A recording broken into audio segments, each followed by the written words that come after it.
안녕하세요. 세상에 아픈 몸은 없다. 새홈TV 오쌤입니다. 오늘은 게스트 얘기를 좀 들어보고 거기에 맞춰서 좀 대화하듯이 정보를 좀 드리려고 해요. 만약 이 영상을 보고 있는데 이 대화 내용이 나한테도 뭔가 도움이 될 것 같다. 그럼 끝까지 보시면은 분명히 도움을 받으실 수 있을 거예요. 자, 일단은 저희가 갖고 있는 고민을 먼저 좀 들어볼까요?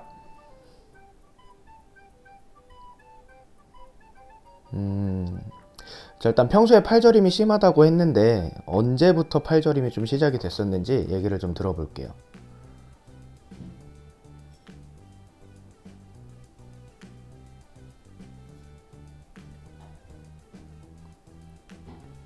그러면은 보통 팔저림이 이렇게 있을 때에는 어떤 식으로 좀 해결을 하고 계셨어요?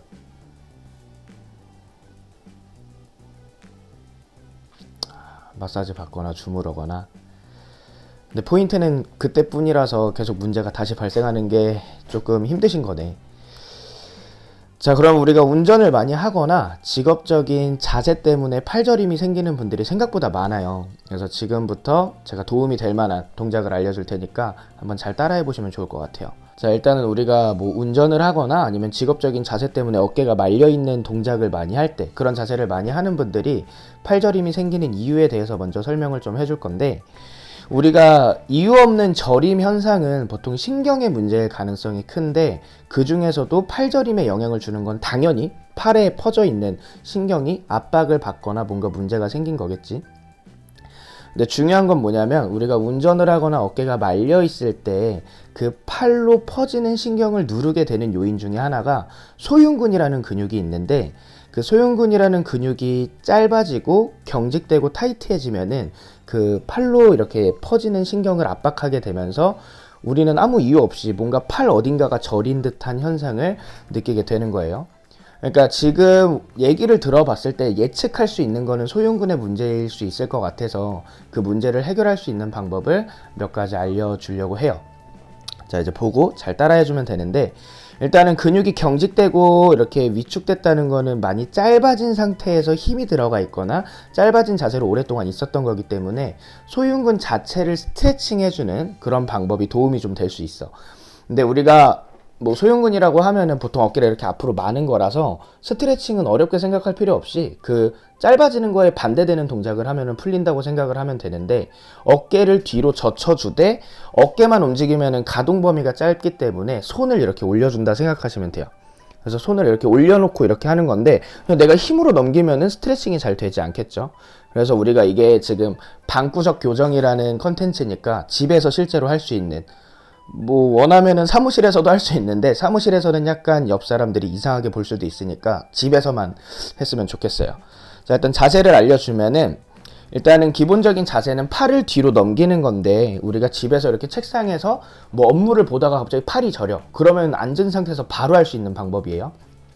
자, 이 상태에서 손을 책상에 이렇게 그냥 걸쳐 놓고 상체를 아래로 쭉 숙이면 돼요. 쭉. 자, 이렇게 숙이는 동작만으로도 우리가 수흉근이 스트레칭이 되는데, 우리가 손이 두 개이기 때문에 하나씩 따로 풀어주면 조금 더 시원한 느낌을 받을 수 있어요. 그래서 어떻게 할 거냐면은, 이게 지금 책상에 손을 얹은 거라고 생각을 하고 얹은 상태에서 상체를 내밀었죠. 이렇게 내민 상태에서 회전을 시켜주는 거야. 그럼 내가 몸통을 왼쪽으로 돌리면 오른쪽 소흉근이 더 많이 풀리게 되고, 오른쪽으로 돌리면 왼쪽 소흉근이 더 많이 풀리겠지. 그래서 이 상태에서 내린 상태에서 몸통을 왼쪽으로 회전, 다시 돌아오고 오른쪽으로 회전. 이렇게 하면은 소흉근 스트레칭을 할 수 있는데, 우리가 스트레칭 할 때 항상 주의해야 되는 거는 뭐냐면, 날 좀 보고 스트레칭 할 때 항상 주의해야 되는 거는, 스트레칭이라는 게 근육을 힘으로 늘리는 게 아니라 근육의 긴장도를 떨어뜨리는 거기 때문에, 아픈데 억지로 늘리려고 노력을 하면 안 되고, 그냥 이렇게 뭔가 띵 걸리는 듯한 가동 범위까지, 그 범위까지만 늘려놓고 심호흡으로 근육의 긴장도를 떨어뜨려 준다고 생각을 해야 돼. 그래야 우리가 오히려 너무 세게 늘리면은 우리 근육이 방어하려고 하면서 더 타이트해지기 때문에 심호흡으로 긴장도를 떨어뜨린다 라고 생각을 하면서 스트레칭 해주면 되고, 소흉근이 짧아지는 이유가 그 반대되는 잡아주는 근육들이 약해져서 소흉근이 더 잡히는 걸 수도 있기 때문에, 우리가 소흉근이 다시 짧아지지 않게 만드는 운동도 오늘 한번 해볼 건데, 자, 우리가 집에서도 할 수 있으려면은 뭐 퀄리티가 좋은 운동 기구보다는 그냥 이렇게 간단하게 밴드로만 이용하면 좋으니까 밴드로 할 수 있는 방법을 알려줄 거예요. 자, 밴드를 잡고, 이게 지금 이거는 금색이라서 강도가 좀 센데 원래는 이거보다 좀 더 약한 강도로 해주면 좋아. 그래서 이 상태에서 앉은 상태에서 마찬가지로 지금 발에다가 밴드를 건 상태예요.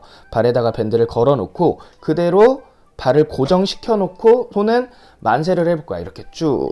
그렇게 늘어난 상태에서 그냥 이렇게 뒤로 젖혀주고 돌아오고 젖혀주고 돌아오고. 근데 지금 이게 강도가 너무 세서 힘든데 약한 강도의 밴드로 하는 거고, 동작만 보여주면은 지금 이 밴드가 발에 걸려있다 생각하고 이런 동작인데, 주의할 건 뭐냐면 어깨가 앞으로 말리면서 아래로 말렸을 때 우리가 소흉근이 짧아졌다고 하기 때문에 이 동작을 할 때 팔을 그냥 막 넘기는 게 아니라 어깨를 뒤로 아래로, 우리가 개 등껍질 까뒤집듯이 어깨를 까뒤집는다는 느낌으로, 그래서 날개뼈가 아래 안쪽으로 이렇게 모인다는 느낌으로 이 동작을 해줘야 하부 승모근이라는 근육이 활성화되면서 소흉근이 짧아지지 않게 반대에서 잡아줄 수 있는 역할을 하는 거야. 그래서 이것까지 해줬을 때 우리가 소흉근이 다시 뭉치지 않게 만들 수 있는 거고, 만약에 실제로 팔저림이 자주 있으면은 일단은 스트레칭을 먼저 해보고, 그 다음에 스트레칭 후에 저림이 어느 정도 개선이 된 다음에 이 운동 동작까지 하면은 좀 더 이렇게 저리는 현상이 오는 시간이 길어진다고 해야 되나? 덜 자주 생기는 거를 느낄 수 있는 건데, 주의할 거는 이 스트레칭을 할 때 어깨에 통증이 있거나 혹은 이 운동을 할 때 허리에 통증이 있으면은 그거는 일단은 따라 하면 안 되고, 그거에 대해서 또 뭔가 문제를 해결해 주고 나서 이 동작들을 따라 하면 좋을 것 같아. 지금 딱 요 자세, 이 자세가 지금 소흉근 스트레칭이라고 보면 될 것 같아. 자, 오늘은 이렇게 팔저림에 대해서 얘기를 갖고 와서 그거에 대해서 대화를 좀 나눠봤는데, 그다음 우리의 대화 내용을 들으면서 비슷한 증상을 갖고 있는 사람들은 또 도움을 받을 수 있도록 계속해서 이렇게 컨텐츠를 만들어 가보도록 하자. 자, 이제 네 자리로 돌아가고. 자, 오늘은 이렇게 게스트 한 명 데려다가 팔저림에 대해서 얘기를 했는데, 제 유튜브 영상 중에 팔저릴 때 하면 좋은 스트레칭이라고 해서 벽에다가 손 대고 하는 게 있어요. 그거를 해보시고 그래도 뭔가 개선이 안 되고 뭔가 개선은 됐는데 조금 남아있는 것 같다 하시는 분들한테 도움이 될 만한 동작을 오늘 이제 소개를 좀 해드렸고, 다음 시간에도 이 저희 회원분들이랑 영상 보시는 분들한테 도움될 수 있는 방구석 교정 컨텐츠를 가지고 돌아올 수 있도록 하겠습니다.